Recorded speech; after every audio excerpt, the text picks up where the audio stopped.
Welcome to Unboxed. I'm your host, Connie Nam, the founder of Astrid and Miyu.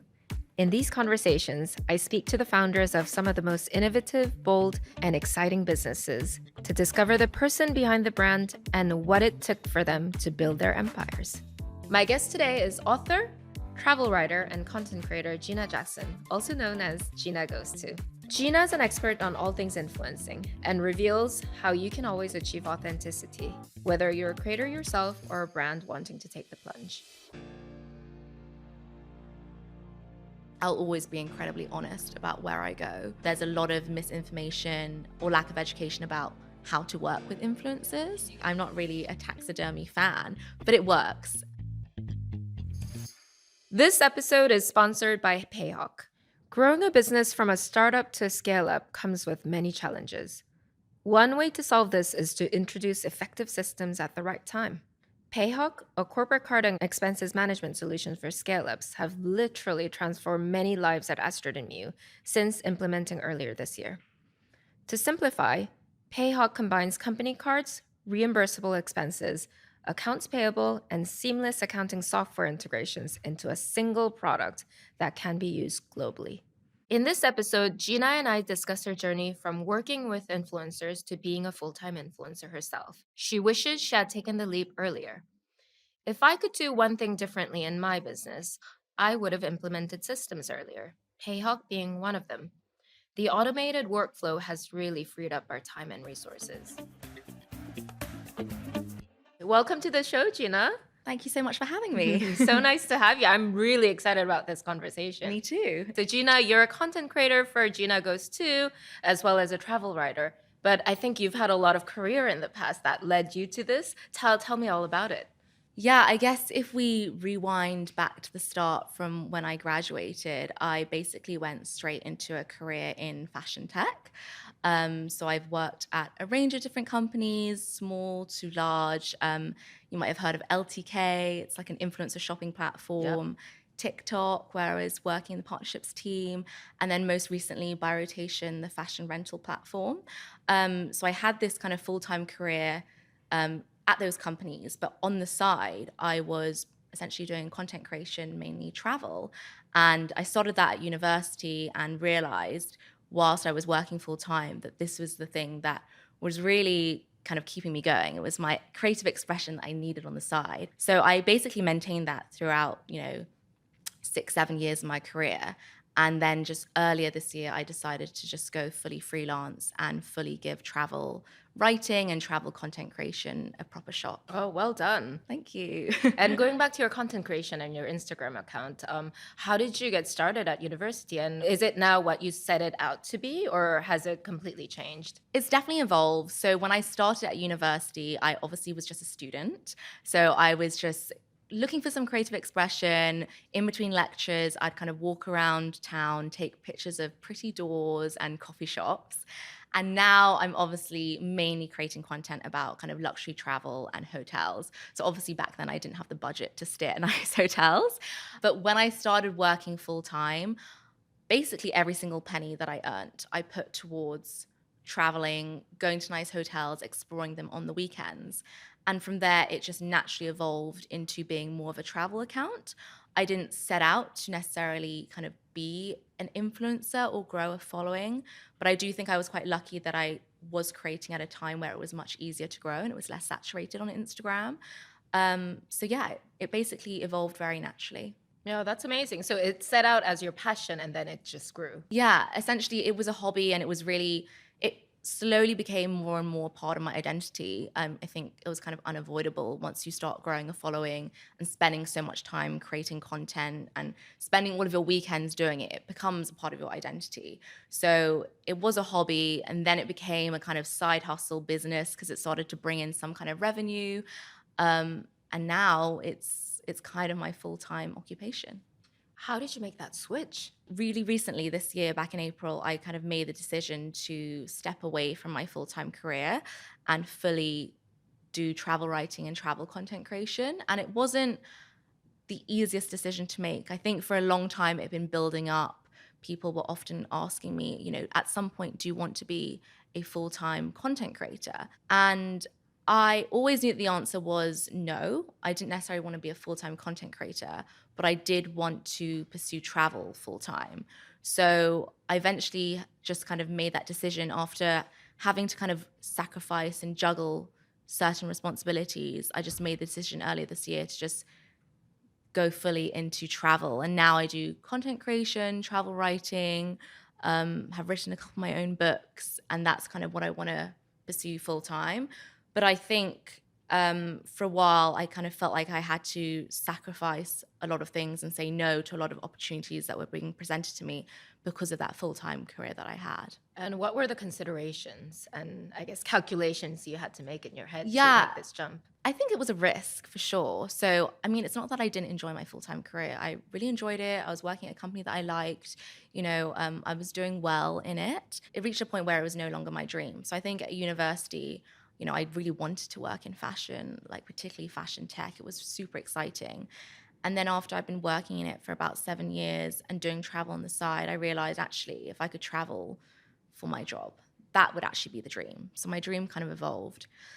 And yeah, I was getting to this point where I had to constantly say no to opportunities to travel and things that I really wanted to say yes to because my full-time career came first. So that was kind of the trigger. And then obviously I had to assess things from a risk point of view and from a financial point of view as well, and make sure that if I did take that leap, it would make financial sense as well. And luckily I'm in a place where it has now all fallen together. Oh, that's amazing. So you've lined everything up, you've planned everything, and you've written a book. What a dream. I think from the outset, it looks like, the dream and everything's fallen into place, but it has actually taken many years of kind of consistency and kind of hard work behind the scenes to make it actually happen. I think maybe for a while I was dreaming about this and I sort of thought, okay, how am I actually going to get to that place where I can actually make this a reality? And there's been multiple steps along the way. Yeah, I think consistency is key here, isn't it? For content So creation. key for content creation. Like if you want to grow an audience, if you want to be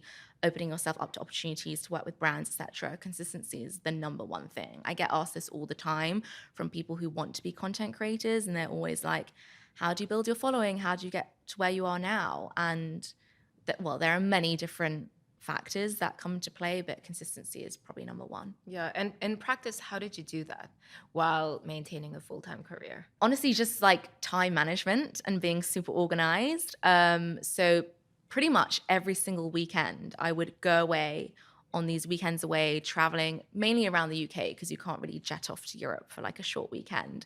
And then every single day of my annual leave, I would always save to go on, really exciting holidays and essentially just plan when I was going to be creating content. And luckily, my full-time career was one where it kind of complemented the work that I was doing as a content creator. So that's not to say that I had any kind of time off given by my former employers to go pursue content creation during the full-time week, but at least they actually did complement each other. So I was working in a kind of partnerships and influencer facing role, which meant that the things I learned as a content creator complemented what I was doing full time and vice versa. Yeah, so let's talk about your full-time careers. Like, tell me all about it and what you've learned in becoming a full-time content creator and writer. Yeah, so I guess I worked at kind of three different tech platforms of different sizes, mainly with influencers, kind of encouraging them to join the said platforms that I was working at and utilize them to their advantage. And also kind of partnering with different brands across those platforms as well. And I think it's really funny because I think for a long time, I was held back from pursuing content creation full time, even though in my full time role, I was actually helping people do that. Why is that? Yeah, I don't know. I think maybe a little bit of imposter syndrome, or maybe travel is quite different to fashion. And I think if you're a fashion content creator, it's very lucrative, and you can, even if you have kind of a small following, relatively small following, you can make a lot of money quite quickly because you're selling product, and product sells really easily. As a travel content creator, it's quite different. You're trying to sell experiences, and a lot of the time they have a higher cost to them. So people aren't going to, purchase them on an impulse. You're kind of creating more of a narrative and a story. So I think for a long time I was like, being a content creator full time is not really a possibility for me. I'll just do this on the side as a hobby. I don't necessarily want to make this my full time career. Um, but then, yeah, I think earlier this year, I just had this realization where I was like, I actually can make this a reality and it would be my dream to do it. So why not? Yeah, and I feel like there aren't that many travel influencers. I mean, not that I know of, anyways. Like, I think there are, it's like a different niche in itself. So mhm. it's quite different. It's quite funny because I feel like I have various influencer friends who all fall into different hubs, and I've kind of got to know them through different stages of my life. So when I first started content creation, I was taking lots of pictures of London, pretty streets, pretty doors, etc. And there's a big hub of London content creators who post about that. Then similarly, when I was working full time in fashion tech, the majority of the people I was working with were all fashion influencers. And so I know them because of my work, not necessarily because of my own profile. And now the majority of my friends are all other travel writers or content creators. So I do feel like there are all of these different hubs, Mm, and you can kind of feel like you're in a bubble if you're just hanging out with people yeah. in one of those hubs. But I like to kind of float around. Yeah. And what would you say is your USP as a travel I think influencer? definitely the hotels angle. So I mainly share reviews about luxury hotels around the world. And the thing that I've always said to my audience is that I'll always be incredibly honest about where I go. Whether it's a good experience or a slightly negative one, I'll always share my honest review. I don't get paid to go to those hotels. So I either will pay to go to them myself or I'll get invited on a kind of press review. And therefore, I have no obligation to say anything positive. It's always just my honest opinion. And I think that's how I've built a kind of authentic and engaged audience, is by being honest myself and not taking on too many commercial partnerships. Yeah, that's so important, isn't it?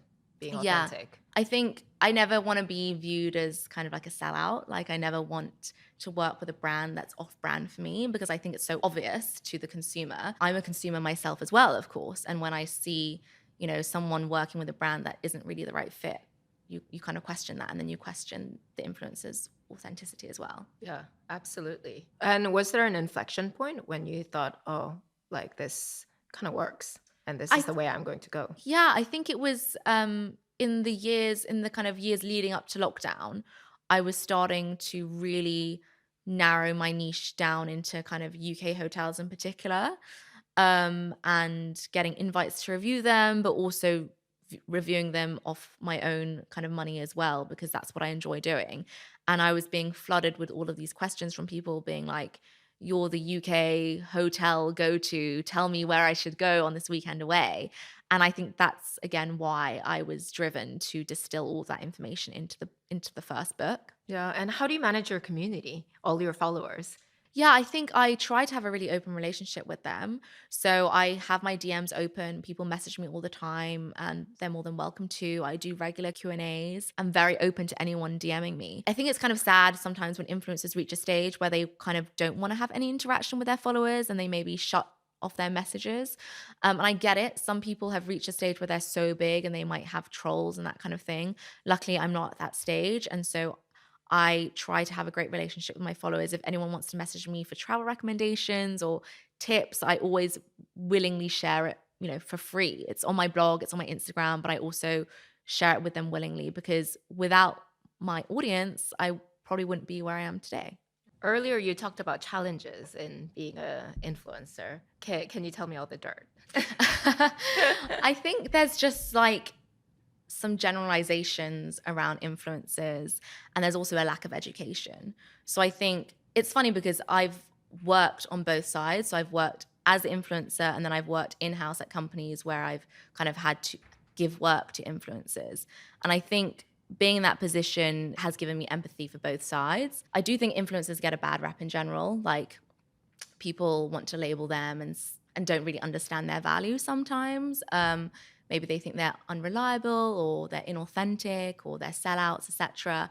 But I think you just have to find the right ones to work with, whether you're a brand or a company or you're a consumer. You also have to find the right people who you trust. So I think that's a challenge, is kind of trying to present myself as someone who can bring value to brands, hotels, people in the industry, even though my main label is an influencer. As an influencer, I'll get approached by brands, PR Mm. agencies, companies who just don't understand how the whole system works.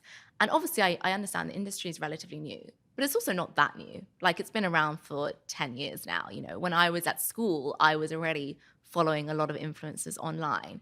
And yet, there's a lot of misinformation or lack of education about how to work with Yeah. influencers. Can you give me an example of a brand that I guess struggle to understand I what you won't do? name any Yes, names, yes, of course but not. so for instance, I got an invite to a restaurant the other day from this PR, and they basically reached out, and you could just tell it was not a personalized email at all because it was just a blanket mailer. Mm. And they reached out, inviting me for a meal at a restaurant, and then after the invitation, there were like all of these clauses, like, you know, you're only allowed to order XYZ. You have to then post with X amount, like 20 different hashtags, like a ridiculous Yikes. number of requirements, Yeah. which is just completely not in line with industry best practice. Yeah, and you'd rather not go to that dinner, Exactly. right? I'd rather not go, and I can pay for it myself. I don't need to go have a limitation on what I can order and then post with 20 hashtags. So I kind of politely replied to her and was like, this is not for me. I'll politely decline. And also, this is kind of not really the usual standard that Yeah. is But it's required coming from an from a PR influencer. agency. Coming from a PR I'm agency. surprised. And then her reply was even worse. She then said, "Oh, I've now looked at your profile and I actually really like it. Can I maybe call you and discuss?" I actually really Yeah. like it. Like, I actually didn't like it before. Or even worse, I never looked at it before and you were just a blanket email. Yeah. Can I now call Love you that. and ask you for your advice on how I should approach influencers? And I thought, okay, so you never even looked at my profile in the first place. And also now you're asking me for advice and you're asking for access to just call me whenever you want. Like, definitely not.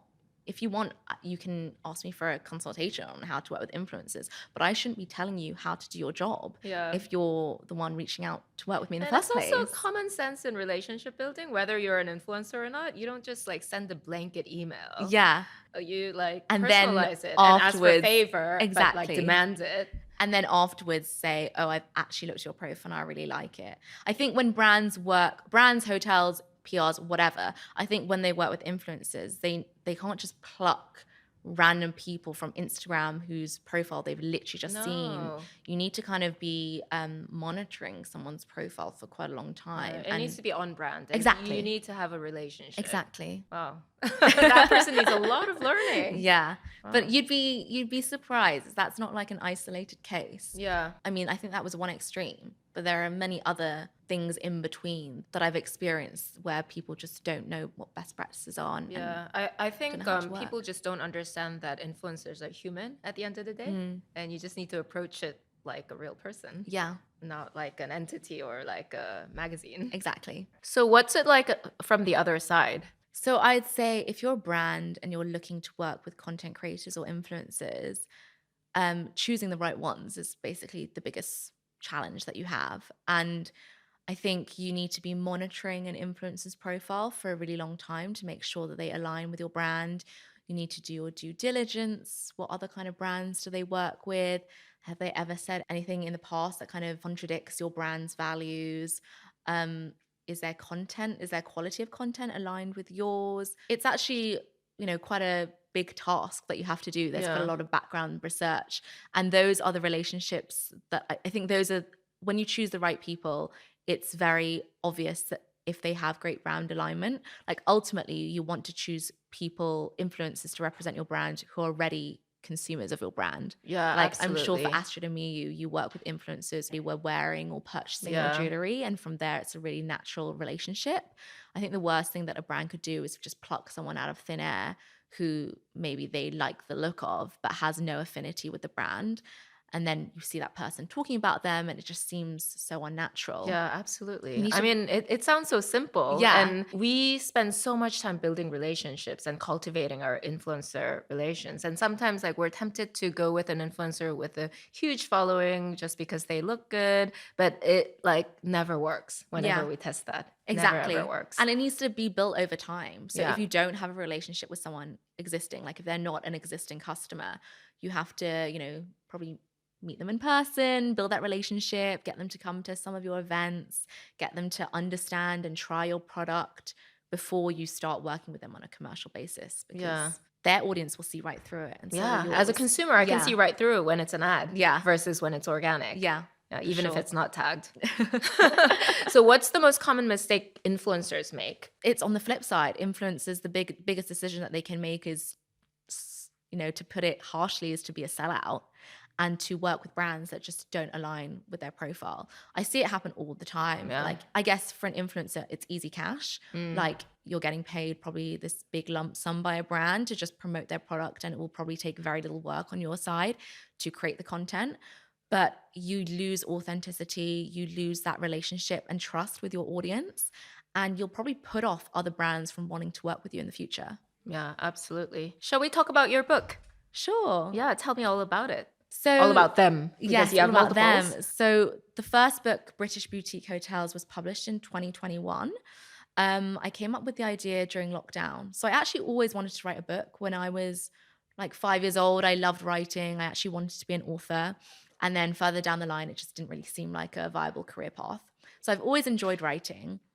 And in the years leading up to lockdown, I had built up this very niche expertise about UK hotels. And that was because, like I said, every other weekend I was traveling around the UK, visiting hotels off the back of my own pocket, just because that's what I love doing. And so in lockdown, when I was twiddling my thumbs, I just thought, hey, why don't I write a book about UK hotels? I get DMs from people all the time asking me for recommendations. How about I distill all of that knowledge into, a hard thing that people can actually publish? I also do want to have a product that is physical, that is separate from my digital profile, which can kind of exist without my personal brand or my face behind it. I want the book to be able to stand on its own. So I reached out to Hoxton Mini Press, my publisher. They were the only publisher, the first and only publisher that I reached out to. I already owned some of their books and I knew that I loved them and I wanted to work with them. And I sent them this pitch and I was like, you guys are the only people that I want to work with. It's either you or no one else. They're basically an East London husband and wife duo, and they do these beautiful photo book-led guides around London, around the UK. And they actually have a section on their website that says pitch to us. And it says, pitch us your book idea in 30 words. If you can't do it in 30 words, we probably can't sell your book. So I pitched the idea to them. And then about a week or so later, Martin, who's the co-founder, rang me and said, yeah, we actually really like this idea. Why don't we do it? And for them, they kind of were taking a punt on me because at the time I wasn't writing for any publications. I was only writing for myself. So I only really had my blog and my Instagram as a portfolio of my work. But they could see what you're about through your Yeah, content I then, think they could right? see that, And you had a clear vision. I had this vision, I had this niche knowledge. And so, yeah, we did it. And it was out a year later.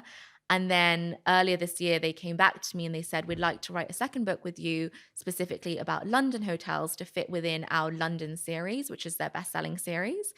And I was like, yeah, I'd love to do it. Oh, So that's amazing. second book came out in August. Yeah. And you were working on your third book? Fingers crossed. I won't speak too much about it because I don't want to speak about it before it comes into fruition. But I do have an idea that I'm hoping to explore, and maybe I can start writing it very soon. Yeah, amazing. I'm going to ask you for some advice, quick fire. Sure. Best London hotel. Oh, such a different question. I feel like with these questions, I always have three. Okay, So I'll give three three. best. Okay, so Beaverbrook Townhouse in Chelsea. I love Have you been? that place. Yeah. I mean, not in the hotel room, but the premise. So kind of unique. I love Nicola Harding as the interior designer. I love her interiors. They're always so colorful and quirky and unique. The wallpapers. Like, it's not the interiors that I would have in my home, and I think that's why I enjoy staying there as a hotel, because you're You getting want to something different, experience don't it. you? Exactly. So there's that novelty, and I think it's also a little bit of a hidden gem. I feel like not that many people know about it. Second one would be the 22. It's in Mayfair. It's a hotel and a members club. And again, the interiors are beautifully done. It's kind of like Parisian, romantic, lots of velvet, lots of red roses, but done in a really classy way. And they do the best Sunday roast in London. Ooh. Definitely recommend the Sunday roast. Do you have to And be a member to go? you don't have to be a member to go. So you don't have to be a member to go to either the restaurant or stay in the hotel. They just have a separate member section. But you can still enjoy it. And last one, very, very kind of bougie, but the Barclay. It's just Yeah, it's really nice. amazing. Yeah. And you don't have to stay over to experience it. Again, they have like so many different restaurants. I love the Cedric Grolet patisserie that they have there, the best croissants in London, but also the Barclay Bar. It's this little hidden bar that's kind of tucked away down a corridor.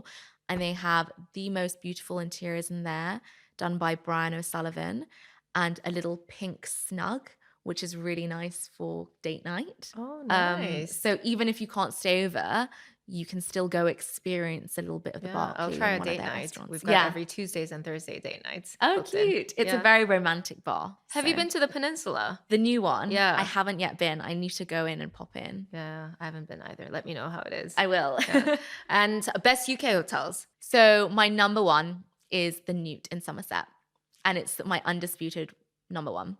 I mean, I feel like I've been lucky enough to stay in, I would say, most UK hotels, and just none of them ever matches What's the so good experience at about the it? Newt. The guest experience. Their team there are so lovely. I've been, over the course of many years, I've been several times, and each time I go back, the same team members are there, which I think is a really telling sign. It means that they treat their staff well, and that shows through and comes through to the guest experience. They're happy to be there. They really want to welcome you, and anyone is welcome. And what I also love about them is that they are recognized as kind of one of the best hotels in the UK, but they don't rest on their laurels. So every single time I go, there's something new. They're always creating some kind of new experience on site on their hotel grounds. So they're not just a hotel. They have this huge estate where they have gardens, like a restored Roman villa that you can go visit, several museums, several different restaurants. It's like a whole experience. I really need to go now. They've been on my list for ages. I haven't been yet. And it's worth it. This is the thing. I think I get a lot of people asking me, oh, it's quite expensive to go stay there. And I say, well, I'd much rather forego staying at like 3 other different hotels that are more affordable. And I'd rather personally save my pennies to splash out on one really memorable stay there. It's just one then, one UK hotel. Well, okay, I can tell you more. I thought you had 3 for every list. Okay, so other favorites. I really love Time. It's in the Cotswolds, and it's a family-run hotel. The nicest family ever who run it. So Millie, their general manager, is the owner's daughter, and Charlie, who heads up the restaurant, is the owner's son. And they've created this really amazing, it's kind of like a village within a village is how they describe themselves. It's really peaceful, really relaxed. The most beautiful designed bedrooms. They create all of their kind of body washes and soaps on site. They hand paint all of their linens and wallpapers. Like they have their own brand that their owner, Corinne, actually hand paints herself. And that sounds so dreamy. yeah, so dreamy. They have a very sustainable ethos as well. So everything that you eat in the kitchen is also kind of grown in their kitchen gardens, locally sourced. It's the kind of place where you truly unwind. So you could go there for a couple of days and not leave the premises and just relax in the spa, eat great food, kick back in your bedroom. I love it there. And also the Cotswolds is one of my favorite parts of the UK as well. It's such a pretty part. And if I had to choose one more, probably on the completely opposite end of the scale in terms of aesthetics, the Fife Arms in Scotland is a super cool hotel. So it's owned by the same owners as Hauser and Wirth, the art gallery. They're so cool. Yeah. And it is a real experience to stay there because it is unlike any other hotel that I've been to in terms of interiors. It's like literal walls of taxidermy, tartan, hand-painted ceilings, like casual Picasso paintings just propped up in the living room. I love that. In one of their restaurants, they literally have a flying like stuffed deer suspended across the bar. Oh, And I'm not sure about that. so I'd freak out. I was a bit hesitant as well, because taxidermy, like I'm not really a taxidermy fan, but it works. And I think it also works because it's in the Scottish Highlands. So it feels really cozy. There's lots of tartan everywhere. And it's a great place to go hiking if you like hiking. So those are probably my 3, but it's really hard to choose. Yeah, I'm sure. And my absolute number 1 is the Newt. The Newt. Yeah, you're so good at selling all these hotels. Best European hotel. Ooh. So I actually just got back from Lake Como and I stayed at Pasalacqua, which is this, well, I say it's brand new, but it opened last year. And it was actually just named the number 1 hotel in the world by the world's 50 best hotels. And it was incredible. It was an incredible experience. It's basically like a private house hotel. So you can't go in unless you're staying over. You can't go in to just have a look around or eat in the restaurant. And it's this beautiful villa that's set on the banks of Lake Como. So you have the village behind you and then these tiers of garden leading down to the lake. And every single garden has something special about it.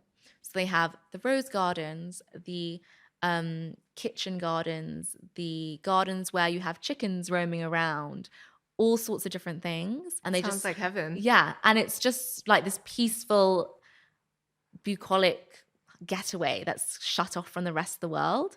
They have 1 restaurant, 1 bar. It's just a super relaxing kind of place. Yeah, and Lake Como in general, that area is Just beautiful. beautiful. Yeah, just stunning. So I feel like in terms of location, it's pretty unbeatable. Yeah, that sounds amazing. Yeah. Thank you so much, Gina. Thank you so much for joining me. You're welcome. Thank you so much for listening. Don't forget to follow the podcast wherever you're listening or watching. You can follow me at Connie Nam, Astrid and Miyu at Astrid and Miyu, and Unboxed Instagram page at unboxed_founder confidential. See you next week.